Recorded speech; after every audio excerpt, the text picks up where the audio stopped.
Welcome to Author. I'm Sven Davison. Today I have Dr. Michelle Stevens, and she is discussing writing a killer book proposal. So take it away.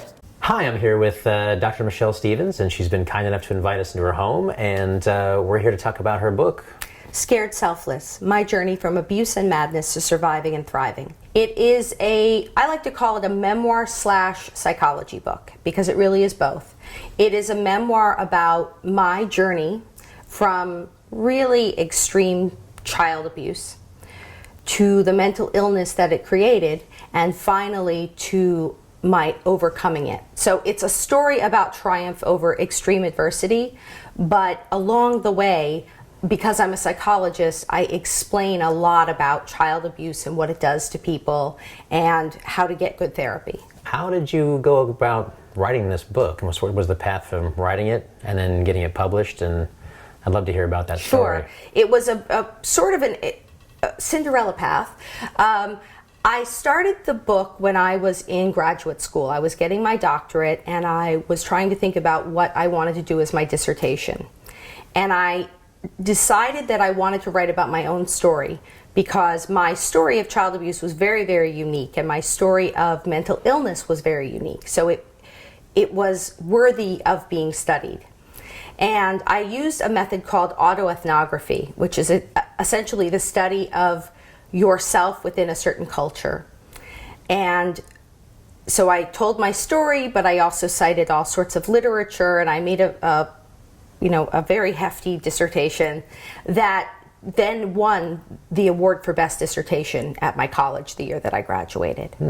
So I was very proud of it, and that was that. I started working. But my wife happened to be talking to a writer who is a very successful writer one day at lunch about my dissertation and the fact that I'd won an award and my personal story. And that writer said, "My God, that would make a great book." So she called a friend of hers who's a literary agent, and we talked, and eventually, he thought, yes, this would make a great book. And we took it to different houses, and every house was going to bid on it. It was going to go to auction. And then there was a certain house I wanted to be with, and so we got them to do a preempt deal. Wow. So Yeah. Did you have to... when you talked to this agent, did he have you write a synopsis or a proposal, or basically he just ran with the whole thing? No, that is a funny story, because he wrote to me and he said, "Great, show me a proposal." And I said, "Great, I'll get one right over to you." I had no idea what a proposal was. I had no experience in publishing. So I went out and I bought The Idiot's Guide to Publishing. And read it, and it said, okay, this is how you do a proposal. So I did it just like that, and I sent it to him, and he read it, and he said, "Yeah, what's this book about? Apparently how they told you to do a proposal is not the way you should do a proposal." And so it was really the world's worst proposal, I've since learned. So the idiot wrote it, is what you're saying. Well, I don't want to say that, but it certainly was not the way you write a proposal when you're going to a big house for a big book. Gotcha. So he sent, but God bless him, God bless this agent, right? I mean, most agents would be like, thanks, no thanks. He actually emailed me and said, "What's your story?" So I wrote about a 5-paragraph email. And from that he said, "Great, I'm going to sign you. We're going to sell this book." It was from the email, not my bad proposal. Wow. So from that, he then sent me copies of good proposals and said, "Go make a decent proposal," which I did. I worked very, very hard on that proposal. And writing a proposal, a good proposal, is like writing a mini book. You really have to give the publisher, the editor, a sense of what this book is going to be. So it has to have your voice. It has to have a sense of story. I mean, it really has to grab the reader in, 50 pages or so. So that's what I crafted. And then that was very successful. And in your proposal, do you talk about your markets, and do you talk about your age? I mean, all that. Right. The first part of it was the story, told very much in the way I told the story in the book. In fact, probably every word in that proposal at the beginning is in the book. Okay. And then I talked about the market for the book, which for me, that was very, very easy, because I knew that market incredibly well. That's the books I read. Then a very important part that, some people talk about, some don't, is they really want to know how you're going to sell the book. Right. They want to know, this word platform. And I don't have a platform. I'd never published anything. I wasn't on social media, nothing, nada. However, I had a unique case, again, very lucky that my wife works for NBC Universal. So that was my platform. I had a lot of entertainment industry connections that I had and she had. And so that was enough for them. And when you talk about your market, I'm just kind of curious, what did you say at first? And did the market that you put in the proposal, is that your market now, or did it expand beyond that? Or I'm just kind of curious. Yeah, that's an interesting thing, because the market I saw is basically people who were sexually abused in childhood, which is a huge market. 40% of women were sexually abused in childhood and 13% of men. This is a huge percentage of the population.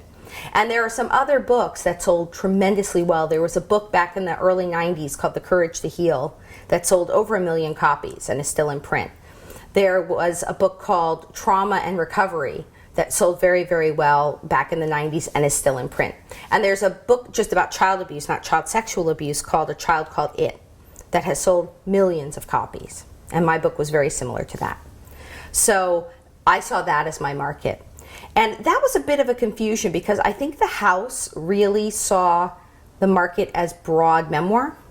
Okay. And I never saw it as that. I always saw this as a psychology book that belongs in the psychology section of the store. And I think that later that was a confusion in the marketing.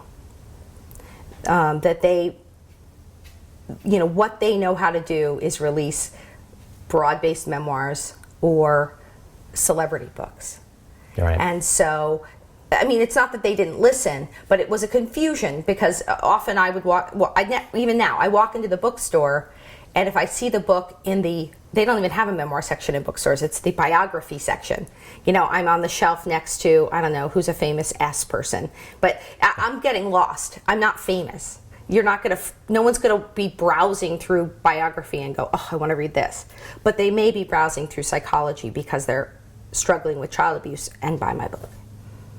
So in bookstores, if it has a psychology section, then they're going to luck out, they're going to find it. But if it doesn't, then... Well, yeah, and I once I realized this, after about, the first month it's on the front table, that's easy. Yeah. After that, and they're great about it. I called my editor and I said, this is a problem. Please have the salespeople tell the bookstores to move the book to the proper section. Gotcha. Not that it matters much, honestly. Bookstores account for such an incredibly small percentage of sales. Where are your sales coming from, mainly? It's mostly Amazon. Okay. The first day the book came out, this is a great statistic, I sold over 1,000 books on Amazon and 100 books at the bookstores. Wow. Every bookstore. Wow. So it gives you some idea. Sad for the bookstores, yeah. But... Yeah. Wow. So, and that was a real wake-up call, because I'm still a person who goes to bookstores. Yeah. Winding back a little bit, Yeah. You wrote the proposal, and you had this thesis. Now, did you just did they take the thesis and just publish it, or did you actually have to? No. Okay, They so never what saw was the thesis. Okay. I took my thesis and turned that into the basis of a book proposal. Okay. A good book proposal. And I worked a long time on that proposal, easily 3 months. And that's after having, a 300 or 400 page thing to work off of. Yeah. I wanted that thing crafted so well that you couldn't put it down. And that's what you need in a proposal. You need an incredibly compelling story that's written in your voice. It's all about the writing.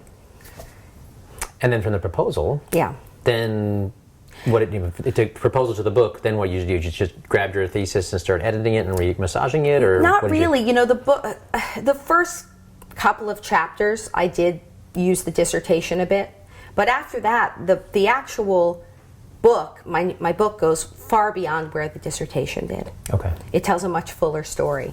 So it was pretty much all new writing after that, after the first maybe 2 chapters. Please subscribe so my dad can make more videos like this. Thank you.